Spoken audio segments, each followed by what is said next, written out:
नमस्कार दोस्तों, मेरा नाम रिजवाना शेख है। सफलता के रहस्य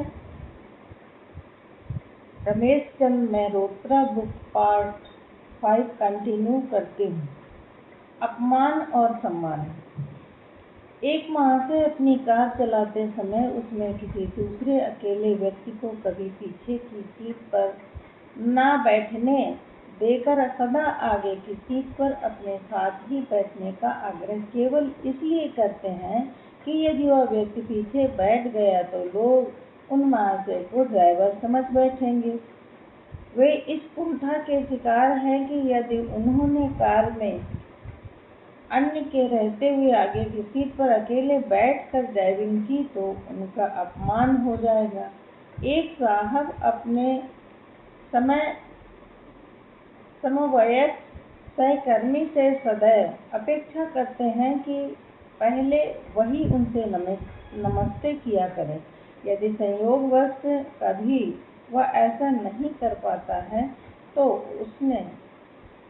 उनसे साहब को लगता है कि उसने उनका अपमान कर दिया। एक आदेश मास्टर है जो अपने चारों ओर के हर प्राणी को अपनी एक एक इच्छा के अनुसार चलाना चाहते हैं।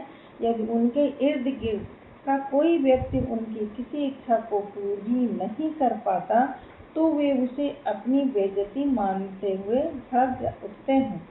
इन उदाहरणों को बताने का मकसद यह है कि लोगों को अपमान के बारे में काफ़ी गलतफहमी रहती है। अपमान वस्तुतः बहुत हद तक हीनता की भाव ग्रंथि वाले व्यक्तियों को अधिक सताता है। जिन आदमियों के जीवन में उनकी महत्वाकांक्षाओं के अनुरूप सच्चा सम्मान नहीं मिल पाता, अर्थात वो वास्तविक सम्मान पाने की दृष्टि से भूखे रह जाते हैं, उन्हें हर छोटी छोटी बात में अपमान होता हुआ दिखता है। क्योंकि नेताओं को अन्यथा काफ़ी सम्मान मिलता रहता है, इसलिए वे अपमान की बिल्कुल परवाह नहीं करते। एक बार अपनी संस्था के सबसे बड़े पदाधिकारी एक बहुत बड़े नेता की अगवानी करने की नीयत से बिना बुलाए हवाई अड्डे पर जा पहुंचे। जब उन्हें वहां नेताजी से मिलने का मौका नहीं दिया गया तो वे बौखला गए और जगह जगह अपने उस तथाकथित अपमान का रोना रोने लगे।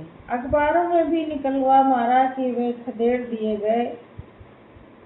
तथ्यात्मकता के नाम पर यह अपमान नहीं था, यह सम्मान की भूख में अपमान को जबरदस्त गले लगा लेना था। अपमान करने के पीछे भी प्रायः विशेष भावग्रंथि काम करती है।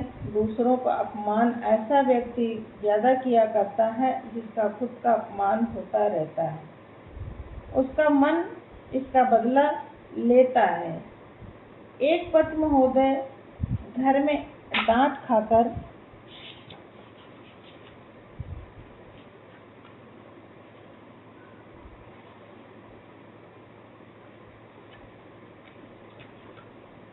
कार्यालय पहुंचते ही दूसरों को डांटने लगते हैं। यदि आप का कोई अपमान करता है तो आपके भी मन में उसके लिए अपमान की भावना घर करने लगती है। इसलिए यदि आपको अन्य से सम्मान पाना है तो उनका सम्मान ही कीजिए, अपमान नहीं। सम्मान बड़ों मात्र को नहीं, छोटों को भी दिया जाना जरूरी होता है। उसे हम स्नेह के साथ दे सकते हैं। दूसरी ओर किसी बड़े को सम्मान देने के लिए झुकना या पैर छूना जरूरी नहीं है। यद्यपि सांस्कृतिक परंपराओं और शिष्टाचार का कम महत्व नहीं होता, पर यह मानकर मत चलिए कि आपके पैर छूने वाला व्यक्ति उस समय आपको अपने मन में गाली नहीं दे सकता। किसी के प्रति सम्मान या अपमान अपने सच्चे रूप में बाहर की तुलना में मन के भीतर अधिक रहता है। त्याग और समाज हित। कुछ लोग त्याग और दान की बात तो खूब करते हैं, पर अपने सुख साधनों में कटौती बाल भर भी करने को तैयार नहीं होते। वे अपने और अपनों के ऊपर हमेशा इतना अधिक आवश्यकता से अधिक खर्च करते हैं कि उनके पास दान करने के लिए कुछ बचने की नौबत ही नहीं रह जाती। दूसरी ओर जिन लोगों की आमदनी बहुत ज़्यादा होती है और जिनके सामने उनके सारे जरूरी खर्च करने के बाद भी बचत की स्थिति अनिवार्य रूप से बनी रहती है, वे कई बार त्याग और दान का अभिमान जताते हुए कहते हैं कि वे मरते समय अपना सब कुछ दान कर जाएंगे। अरे यदि उन्हें सिर्फ मरते समय अपनी संपत्ति दूसरों को देना है, तब उसमें उनका त्याग और स्वार्थहीनता कहाँ रही। उन्होंने जीवन भर तो ऐश किया, समाज के लिए कुछ नहीं किया, लेकिन अंत में जब वे अपने ऊपर एक कौड़ी भी खर्च कर सकने की हालत में नहीं रह गए मरते समय, तब उन्हें दान पुण्य की सूझी। वह भी शायद अपना परलोक सुधारने के लालच में। मोहम्मद साहब ने कहा था, जिंदगी में एक सिक्का खैरात करना मौत के समय 100 सिक्के के खैरात करने से कहीं बेहतर है।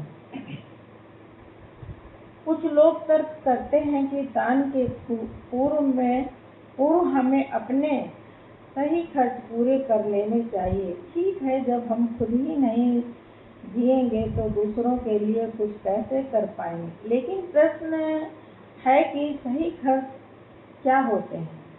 क्या ऐसे खर्चों की कोई सूची और सीमा है?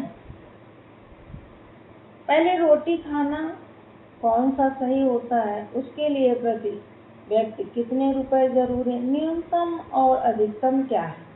फिर कपड़ा, यूँ हमारा काम गिने चुने कपड़ों से चल सकता है, पर नहीं। क्या सही खर्च के नाम पर हमें कम से कम 1 दर्जन सूट और 1.5 दर्जन साड़ियाँ जरूरी चाहिए? अब मकान, हमारे पास सारी सुविधाओं से युक्त एक मकान होना चाहिए, लेकिन कितना बड़ा और सारी सुविधाओं का अंतिम बिंदु कहाँ है? दरअसल त्याग वृत्ति का अर्थ बहुत व्यापक। यदि हम कोई चीज़ खरीदने की नियत रखते हैं और उसे खरीद सकने की स्थिति में भी नहीं होते हैं, साथ ही कंजूस भी नहीं होते हैं, लेकिन फिर भी उसे नहीं खरीदते, तभी त्याग वृत्ति होती है। ऐसी सुप्त त्याग से अप्रत्यक्ष दान स्वतः हो जाता है। वह कैसे? वह ऐसे कि खूब खरीदी करके चीज़ों के दाम बढ़वाने में हमारा बहुत हाथ रहता है। जब खरीदारियाँ बढ़ती हैं तब उत्पादन भी बढ़ाना पड़ता है। जब हम चीज़ों की खरीद कर बाजार में उनका भाव कर डालते हैं, तब उनके दाम बढ़े बिना नहीं रहते। इसके विपरीत यदि हम सारे खर्चों में कटौती कर दें, अर्थात त्याग का व्रत ले लें, तब चीज़ें बाजार में बची रहने के कारण उनके मूल्य नहीं बढ़ेंगे और इस दिशा में समाज का हित खुद ब खुद हो जाएगा। कुछ लोग घर की टूटी फूटी और बिल्कुल बेकार सी चीज़ों को फेंकने की बजाय किसी को जबरदस्ती देकर अपने दान और त्याग की महिमा प्रचारित करते हैं। ऐसे दान का महत्व नहीं के बराबर होता है, क्योंकि इसमें त्याग न होकर अपने यहाँ की गंदगी साफ करने के साथ साथ उसी से दूसरों पर एहसान करने की वृत्ति होती है। यदि उदाहरणार्थ अपने घर का बचा हुआ खाना ज़्यादा बासी हो जाने के कारण अपने इस डर से खुद नहीं खाया कि आपकी तबीयत खराब हो जाएगी और उसे किसी बाहर व्यक्ति को दान या भिक्षा स्वरूप खिला दिया, तो अपना मूल्यांकन कीजिए कि क्या आपने समाज हित में कुछ किया। धन्यवाद।